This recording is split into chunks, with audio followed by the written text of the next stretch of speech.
વિદ્યાર્થી મિત્રો, આજે આપણે પ્રકરણ 1 વસ્તી વૈવિધ્ય વિશે કેટલોક ટૂંકમાં પરિચય જોઈ જઈએ એકવાર. તો સૌપ્રથમ આપણે જોઈએ કે વસ્તી વૈવિધ્યની મુખ્ય પરિભાષા તરીકે આપણે મુખ્ય એમાં જોઈએ કે ભારતીય બંધારણ કઈ રીતે અમલમાં આવ્યું અને ભારતીય બંધારણ સમજવા માટે આપણે કઈ બાબતો એક મુખ્ય મહત્વ ભાગ ભજવતો હતો. તો આપણે એના આધારે ટૂંકમાં થોડોક પરિચય જોઈ જઈએ કે ભારતીય બંધારણને સમજવા માટે કેટલીક બાબતો એટલે કે કુટુંબ વ્યવસ્થા છે, એની અર્થવ્યવસ્થા છે, એની જ્ઞાતિ વ્યવસ્થા છે, સાથે સાથે તેમાં લોકોની પરંપરા પણ કેટલો વધારો થયો. જો તમે જોતા હશો કે વર્ગમાં જુદી જુદી જ્ઞાતિ, જુદા જુદા ધર્મના વિદ્યાર્થીઓ અભ્યાસ કરતા હશે, છતાં પણ ભારત દેશમાં આપણને ધાર્મિક અને જ્ઞાતિ વૈવિધ્ય આપણને જોવા મળશે. એવી જ રીતે દરેક લોકોને સામાજિક દ્રષ્ટિએ જોઈએ તો લોકોનું પહેરવેશ, એની સંસ્કૃતિ, એની ભાષા, એનો રીત રિવાજ અને ભાષા શૈલી દરેકમાં આપણને એમાં જીવન શૈલી તરીકે એનું નિશાવર કરતો વ્યક્તિ આપણને જોવા મળે છે, એટલે કે એની મહત્વ સમજી શકાય છે. જુઓ, એવી રીતે આપણે ટૂંકમાં જોઈએ કે વસ્તી આપણે કોને કહી શકાતું હતું. સામાન્ય રીતે વસ્તી એટલે વ્યક્તિઓની સંખ્યાને આજે આપણને માનવ વસ્તી કહેવાય. આજે આપણે વ્યક્તિ વિના એટલે કે સમાજ, વ્યક્તિ વિના સમાજ ન હોઈ શકે, તો સમાજે વ્યક્તિની જાળવણી કરવી અનિવાર્ય છે. આજે વ્યક્તિ વિના આજે સમાજનો વિકાસ અધૂરો છે, એટલે સમાજે વસ્તીની જાળવણી કરવું પ્રાથમિક અને સાર્વત્રિક જરૂરિયાત છે. અને એના આધારે વ્યક્તિ આજે જન્મદર, મૃત્યુદર અને સ્થળાંતર થયેલી વ્યક્તિઓનો ની કુલ સંખ્યા આપણે એના આધારથી આપણે ખૂબ જાણી શકીએ છીએ. બીજી તરફ આપણે એમ કહેવાય કે જન્મદર અને મૃત્યુદર વસ્તીના કદ પર નિર્ભર છે, એટલે કે જન્મદર, મૃત્યુદર અને કુલ વસ્તીની સંખ્યામાં જે આંક મળે છે જે એના પર આધારિત છે એમ કહી શકાય. આપણે ચોક્કસ આપણે એમ કહી શકીએ. તો એવી રીતે વસ્તી વૈવિધ્યનો આધાર આપણે કોના આધારે કહી શકીએ? આજે કોઈ પણ સમાજ, કોઈ પણ દેશમાં આજે વસ્તી વૈવિધ્ય ચોક્કસ આપણે દેખાય છે. જુઓ, દાખલા તરીકે જોઈએ આપણે એનું વય જૂથ છે, લિંગ પ્રમાણ છે, શહેરમાં અને ગ્રામ્ય વિસ્તારોમાં એનો જૂથ પ્રમાણ છે, સાક્ષરતા અભિયાન છે, ભાષા જૂથ છે, ધાર્મિક જૂથ છે. ત્યાં આપણને મોટે ભાગે વસ્તી વૈવિધ્ય આપણને જોવા મળે છે. એવી જ રીતે આપણે છે ધાર્મિક વૈવિધ્ય છે. જુઓ, ધાર્મિક વૈવિધ્યમાં મોટે ભાગે જોઈએ જો આજે આપણે ભારત જ વિવિધતાથી એટલે કે વિવિધ ધર્મોથી ભરેલો છે. ભારતમાં વિવિધ જુદા જુદા ધર્મ પાળતા લોકો અને એને અનુસરતા લોકો જોવા મળે છે. જુદા જુદા ધર્મને લોકો ધર્મને અનુસરે છે, ધર્મના પ્રતીક સ્વરૂપે જુએ છે. તો દાખલા તરીકે આપણે જોઈએ, કોઈ મંદિરમાં જાય છે, કોઈ ચર્ચમાં જાય છે, કોઈ ગિરજાધરમાં જાય છે, તો કોઈ ગુરુદ્વારામાં જાય છે, કોઈ અગિયારીમાં જાય છે. દરેક વ્યક્તિ પોતાના ધર્મને અનુસરતા આપણે જોવા મળે છે.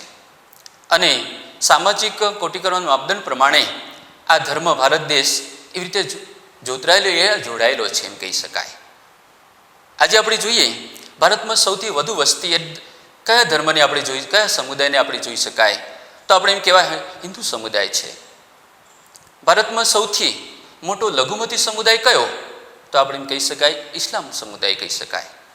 તો ભારતમાં ઇસ્લામ ધર્મ અને હિન્દુ ધર્મ એ બહુમતીમાં અને લઘુમતી ધર્મ તરીકે ઓળખાય છે. એવી જ રીતે ખ્રિસ્તી, બૌદ્ધ, જૈન વગેરે એના ક્રમ પ્રમાણે એટલે કે એ જોડાયેલા છે.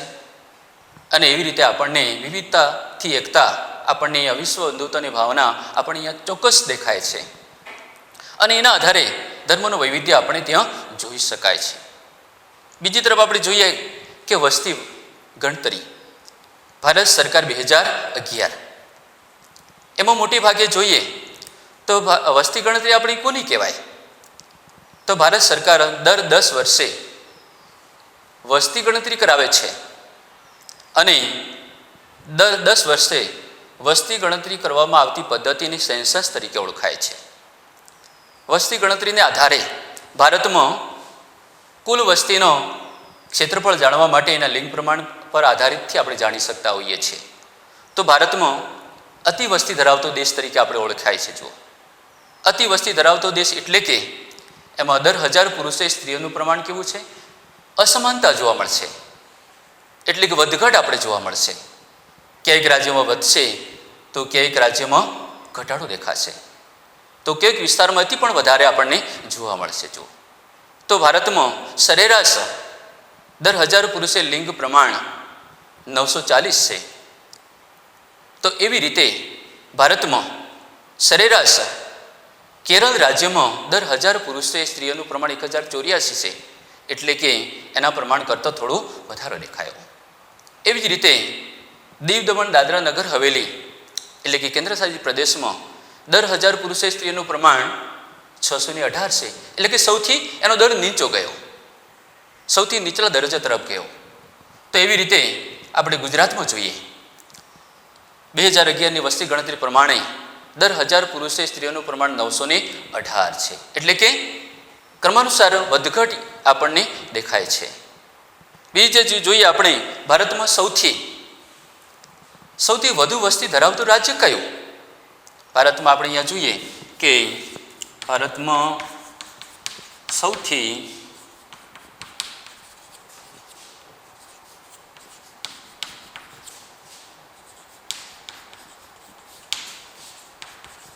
રાજ્ય ઉત્તર પ્રદેશ છે. તો એવી જ રીતે ભારતમાં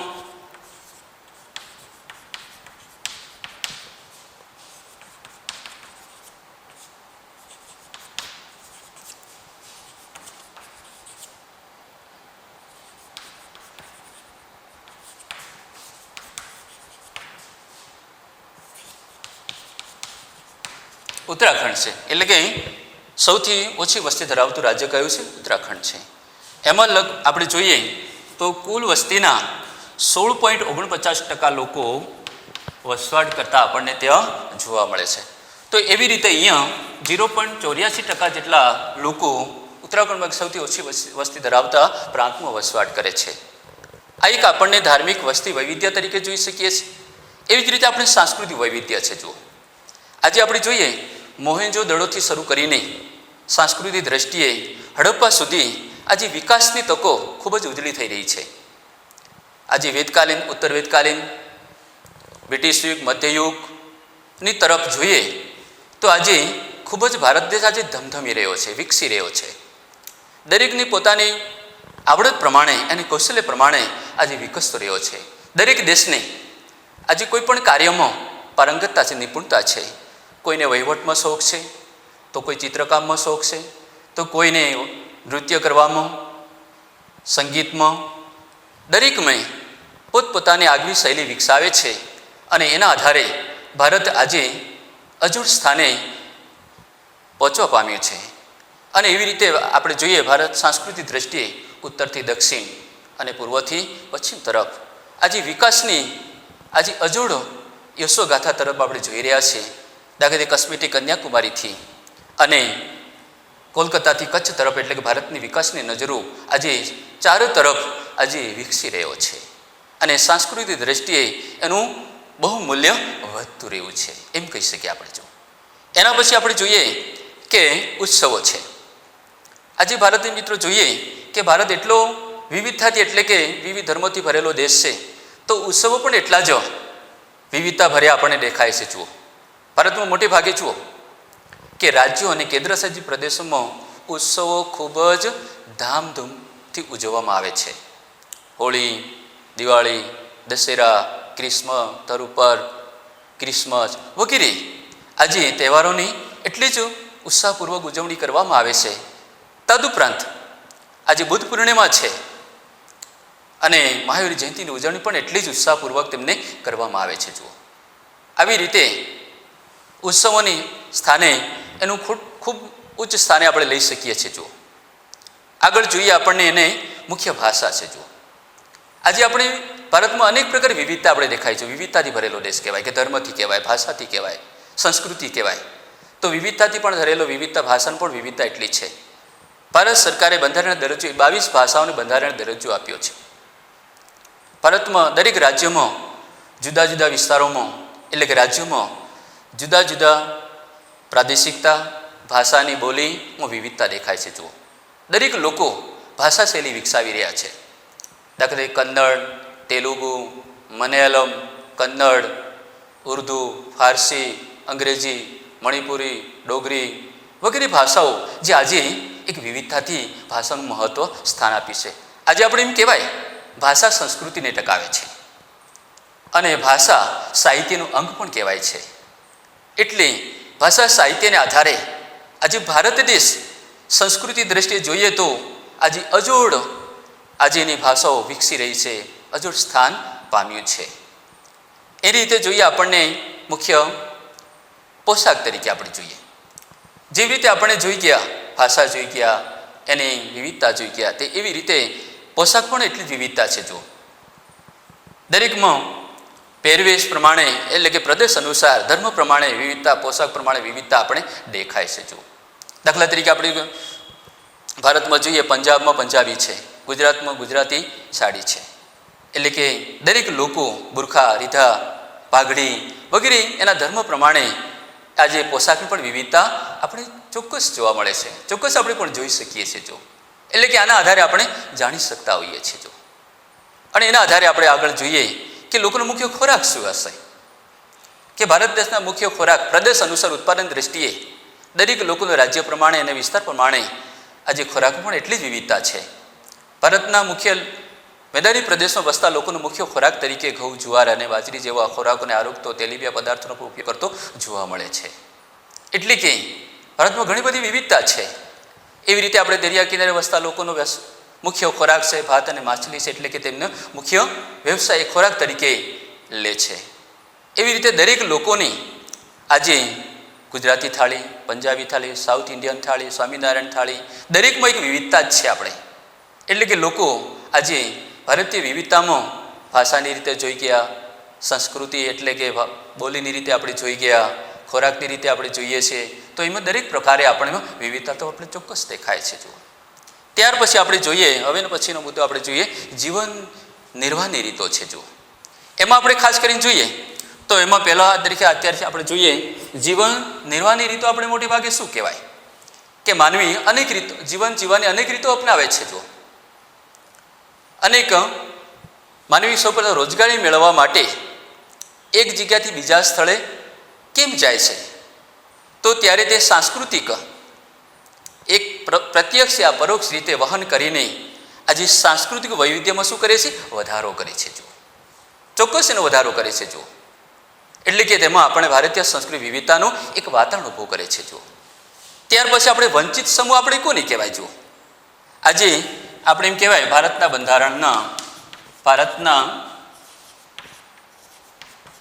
બંધારણમાં નાગરિકને મૂળભૂત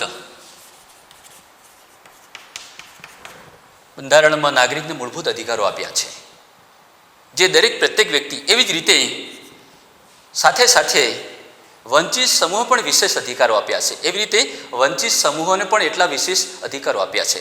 દાખલા કે વંચિત સમૂહમાં તરીકે આપણે જોઈએ અનુસૂચિત જાતિ છે, એટલે કે તેમને અનુસૂચિત જાતિ તરીકે અંગ્રેજીમાં અનુસૂચિત એટલે કે શેડ્યુલ કાસ્ટ તરીકે ઓળખાય છે. એવી રીતે આપણને બીજી જ્ઞાતિ તરીકે જોવાય અનુસૂચિત જનજાતિ છે, એટલે કે શેડ્યુલ ટ્રાઇબ, અંગ્રેજીમાં એને શેડ્યુલ ટ્રાઇબ તરીકે ઓળખવામાં આવે છે. ત્યાર પછી આપણે જોઈએ 3 નંબર છે અન્ય પછાત વર્ગ, એટલે કે અધર બેકવર્ડ ક્લાસ, અંગ્રેજીમાં તેમને અધર બેકવર્ડ ક્લાસ તરીકે ઓળખવામાં આવે છે. ભારત સરકારે આ ત્રણેય વંચિત સમૂહોને ભારતીય દરજ્જા પ્રમાણે તેમને અનામત બેઠકોની એવી જોગવાઈ પણ કરવામાં આવી છે. એટલે કે તેમને વિશેષ અધિકારો આપીને તેને સમાવી લેવામાં આવ્યા છે. એવી રીતે આપણે બીજો મુદ્દો જોઈએ એના પછી કે જે ભારતમાં રાજ્યવાર અનુસૂચિત જનજાતિની વસ્તી કેટલી. ભારતમાં રાજ્યવાર આજે ભારત દેશમાં અનેક પ્રકારે આજે વસ્તી વધારો આપણે જોવા મળે છે. તો એમાં મોટે ભાગે આપણે વસ્તી અનુસૂચિત જનજાતિની ભારતમાં વસ્તી કેટલા પ્રમાણે કયા રાજ્યમાં સૌથી વધારે છે? તો આપણે જોઈએ ભારતમાં સૌથી વધારે વસ્તી એટલે કે કયા રાજ્યમાં સૌથી વધારે છે? તો ભારતમાં સૌથી વધારે વસ્તી મિઝોરમમાં છે. 94% 97% કુલ વસ્તીના લોકો ત્યાં વસવાટ કરતા આપણે જોવા મળે છે. એવી જ રીતે ભારતમાં અનુસૂચિત જનજાતિની સૌથી ઓછી વસ્તી ધરાવતું રાજ્ય જે આપણે ઉત્તર પ્રદેશ છે, જે કુલ વસ્તીના લોકો 0.34% લોકો ત્યાં વસવાટ કરતા આપણને જોવા મળે છે. એટલે કે ભારતમાં એવા કેટલાક રાજ્યોમાં મેઘાલય, અરુણાચલ પ્રદેશ, મિઝોરમ, દાદરા નગર હવેલી કેટલાક રાજ્યોમાં પણ લોકો અનુસૂચિત જનજાતિના લોકો વસવાટ કરતા જોવા મળે છે. એવી જ રીતે આપણે ગુજરાતમાં જોઈએ, એવી જ રીતે આપણે શું જોઈએ એમાં ગુજરાતમાં જોઈએ તો ખાસ કરીને એમાં ગુજરાતમાં સૌથી વધુ વસ્તી ધરાવતો એટલે કે સૌથી વધુ વસ્તી એટલે કે ડાંગ જિલ્લામાં છે. અનુસૂચિત જનજાતિની સૌથી ડાંગ જિલ્લામાં છે. તો એવી રીતે સૌથી ઓછી વસ્તી ધરાવતી ઓછી વસ્તી કયા જિલ્લામાં છે? તો ભાવનગર જિલ્લામાં છે. એવી રીતે ભારતમાં વસ્તીનો દર પણ અનુસૂચિત જનજાતિની વસ્તીનો દર ક્યાં ભારતમાં ગુજરાતમાં કેટલા પ્રમાણમાં છે તે આપણે એના આધારે જાણી શકીએ છીએ. જો એના પછી આપણે જોઈએ રાષ્ટ્રીય એકતા છે. આજે આપણે તમે સૌથી પરિચિત હશો રાષ્ટ્રીય એકતા એટલે શું? તો એમાં મોટે ભાગે આપણે જોઈએ કે ખાસ કરીને ભાષા, લિંગ, રીત રિવાજ વગેરે બાબતો જે છે અને જીવન નિર્વાહની રીતો છે એને આપણે શું કહેવાય? રાષ્ટ્રીય એકતા કહેવાય છે. આજે સાંસ્કૃતિક વિવિધતામાં મોટે ભાગે આપણે જુઓ કે ખાસ કરીને એમાં જોઈએ કે ભારત આજે બંધારણના માળખા પ્રમાણે આપણે જોઈએ તો બિનસાંપ્રદાયિકતા, લોકતાંત્રિક પ્રજાસત્તાક રાજ્ય તરીકે આપણે ઓળખાય છે. જો બંધારણમાં માળખા પ્રમાણે દરેક વ્યક્તિને વિકાસની તરફ લોકો એક સાથે મેળ એટલે કે સુમેળ્યો સહકાર સાધે છે, રહે છે અને જીવનશૈલી વિકસાવે છે. જો આજે ભારતના રાષ્ટ્રીય એકતાના વિકાસ કરવા માટે આજે કઈ બાબતો પડકારરૂપ છે? ભારતના વિકાસમાં ભારતના અહીં આપણે લખીએ ભારતના પ્રગતિના વિકાસમાં કઈ બાબતો પડકારરૂપ છે? આપણે તો જોઈએ છે પડકારરૂપ છે. તો આપણે એમાં સૌ પ્રથમ જોઈએ પહેલાં તો આપણે જોઈએ કોમવાદ, જાતિવાદ, અલગતાવાદ, આતંકવાદ છે, નક્સલવાદ છે વગેરે આજે સમસ્યાને આપણે શું છે પડકારરૂપ છે કે જેને આપણે સ્થાપિત કરીને આજે એને સામેલ કરવા માટે આપણે એને એકતા સ્થાપવા માટે એક સહિયારો ભાગ ભજવવો જોઈએ છે. એવી જ રીતે આપણને સૌપ્રથમ આપણે જે રાષ્ટ્રીય એકતા આપણે કોને કહી શકાય? રાષ્ટ્રીય એકતા એટલે શું? મહત્વની વ્યાખ્યા આપણે જોઈએ. જો ભારતના પ્રથમ વડાપ્રધાન પંડિત જવાહરલાલ નહેરુએ કહ્યું કે રાષ્ટ્રીય એકતા એટલે મનોવૈજ્ઞાનિક શૈક્ષણિક પ્રક્રિયા છે. રાષ્ટ્રીય એકતા એટલે મનોવૈજ્ઞાનિક અને શૈક્ષણિક પ્રક્રિયા છે જેમાં વ્યક્તિના એકતાના દિલ, પ્રેમ, નિષ્ઠાવાન દરેક લોકો દિલ એમાં સમાયેલું છે. એટલે દરેક વ્યક્તિ પોતાને રાષ્ટ્રીય એકતાને એક બળ પૂરું પાડે છે એમ કહેવાય છે. એના પછી આપણે જોઈએ રાષ્ટ્રીય એકતાના એક સહાયક પરિબળ તરીકે જુઓ. રાષ્ટ્રીય એકતાના સહાયક પરિબળ તરીકે મોટો ભાગ કોનો મહત્વનો છે? તો આપણે પહેલું પરિબળ છે આપણે એમાં ભૌગોલિક પરિબળ છે. જુઓ મિત્રો, જોઈએ આપણે ભારતના ભૌગોલિક દ્રષ્ટિએ જોઈએ તો ઘણી બધી આપણી વિવિધતા છે. જુઓ કઈ રીતે? વસ્તીની રીતે જોઈએ, ક્ષેત્રફળની વસ્તીની રીતે જોઈએ તો આજે આપણે મોટે ભાગે જોઈએ જંગલો, પર્વતો, મંદિરો અને ગિરિમાળાઓથી આજે પથરાયેલો દેશ છે. એટલે કે ભૌગોલિક દ્રષ્ટિએ આજે કેવો વિકસેલો છે. આજે આપણે તેના દર્શન અને સ્થાનનો ખૂબ જ મહિમા છે. આજે ભારત દેશમાં અનેક જગ્યાએ તીર્થધામો, તીર્થ સ્થળો એટલે કે ખૂબ જ વિકસ્યા છે. એટલે કે ભારતના એક દેશથી બીજા દેશથી લોકો, પર્યટકો આવે છે, ભારતીય સંસ્કૃતિની ગુણગાન ગાય છે, ભારતીય સંસ્કૃતિને એક મહત્ત્વ આપે છે, એટલે પ્રશંસા કરે છે. અને ભારતીય સંસ્કૃતિને ટકાવવામાં આજે ભારતીય સંસ્કૃતિ વિદેશી લોકો આજે ખૂબ જ મહત્ત્વનું એક બળ પૂરું પાડ્યું છે. આજે આપણે ભારત દેશમાં કુલ ક્ષેત્રફળની દ્રષ્ટિએ જોઈએ છો તે આપણે ખાસ કરીને જોઈએ કુલ ક્ષેત્રફળ દ્રષ્ટિએ જોઈએ તો 32,87,263 ચોરસ કિલોમીટર જેટલો વિસ્તાર આવરી લેવામાં આવ્યો છે. આટલો વિસ્તાર તેમને મોટે ભાગે આવરી લીધેલો છે. દાખલા તરીકે આપણે જોઈએ ભારતનો કુલ વિસ્તાર 32,87,263 ચોરસ કિલોમીટર જેટલો આવરી લીધેલો છે. એટલે કે આજે ભારત સમગ્ર ભારત આટલી વિસ્તરેલું છે, ખૂબ જ વિકાસ પામેલું છે. આજે આપણે જોઈએ જંગલો છે, પર્વતો છે, રણ પ્રદેશ છે, આજે વિશેષતા ધરાવતો એક દેશ બન્યો છે. એટલી બધી એનામાં આજે વિકાસ પામેલો દેશ તરીકે આપણે આજે ઓળખી શકીએ છીએ. જો સમગ્ર ભારતમાં આપણે જોઈએ દુષ્કાળ છે, ધરતીકંપ છે, કુદરતી આફતોમાં આજે દરેક વ્યક્તિ આજે દરેક પ્રદેશોમાં વસ્તી જાતિ, દરેક ધાર્મિક વૈવિધ્ય, દરેક લોકો સાથે એક ફંડ આપીને ખૂબ તે લાગણીથી આજે એકતાના દર્શન કરાવે છે. એટલે કે તેમને ભારતને ભૌગોલિક પરિબળ તરીકે એક મહત્વનું એક ટેકારૂપ બને છે. જો એના પછી આપણે જોઈએ કે ભૌગોલિક પરિબળમાં આપણને બીજું પરિબળ ભારતનું બંધારણ છે. જો આજે ભારતનું બંધારણ જુઓ, આપણે સૌથી બધા આપણે પરિચિત છે ભારતનું બંધારણ આપણે કોને કહેવાય? તો મોટે ભાગે ભારતના બંધારણને આધારે આજે ભારતમાં મોટે ભાગે રાજ્યમાં સહાયક પરિબળ જે ભાગ ભજવતું હોય તો આપણું ભારતનું બંધારણ છે. જો બંધારણને આધારે આજે અમુક માળખાની રચના થઈ છે. લિંગ, જાતિ, ધર્મ, આજે એના આધારે વ્યક્તિ જન્મસ્થળના વિસ્તારોની ભેદભાવ દૂર કરવા માટે એક ભૌગોલિક પરિબળની જેમ ભારતનું બંધારણ એક અગત્યનો ભાગ ભજવે છે. જો એવી જ રીતે ભારતનું બંધારણ ભારતને ધર્મ નિરપેક્ષ રાજ્ય તરીકે સ્વીકાર્યું છે. એટલે ભારતના બંધારણના અમુકના માળખામાં દરેક લોકોને સ્વતંત્ર અધિકાર અપાયો છે, શક્તિ અપાય છે, બળ પૂરું પડાયું છે. અને એના આધારે ભારતનો પ્રત્યેક નાગરિક આજે ધર્મ પાળવાનો, ધર્મને પ્રચાર કરવાનો, ધર્મને મુક્તથી અનુસરવાનો, પાલન કરવાનો તે ભારતના નાગરિકને બંધારણીય દરજ્જો આપ્યો છે. એવી રીતે ભારતનો નાગરિક કોઈ પણ સ્થળેથી વસવાટ કરતો હોય અને મૂળ પ્રાચીન લિપિને એને જતન કરવાનો અધિકાર ભારતના નાગરિકને દરજ્જો આપ્યો છે. આવી રીતે દરેક બંધારણની જોગવાઈ પ્રમાણે આજે ઉચ્ચ સ્થાન આપવામાં આજે મહત્વનું એક બળ તેમને આપ્યું છે. ત્યાર પછી